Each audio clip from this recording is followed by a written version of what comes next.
So ayan mga mima, for today's video ay nagpapakain ako sa aming mga pusa mga mima. Ayan, bumili pala ako ng mga dilis at lulutuin namin to para sa kanila mga mima. Ayan, hi! Nasaan kaya naman pagpunta? Ayan mga mima, bali 5 yung alaga naming pusa, no? At ito yung pinakamatanda sa kanila mga mima, hindi siya na siya ganong nakakakain kasi wala na siyang ipin. Mga nasa more than 10 years na to siya mga mima, no? At ang tignan nyo naman, napakatataba nila mga mima, no? Ayan, nagpapakain ako sa...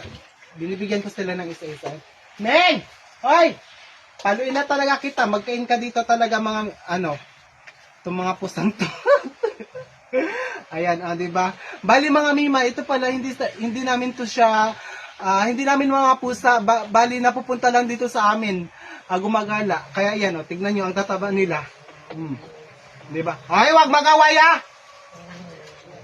Suntokin ko kayo ayan mga mima. Lulutuin ko na muna to at ipapakain namin sa kanila. Ayan, di ba ang dami?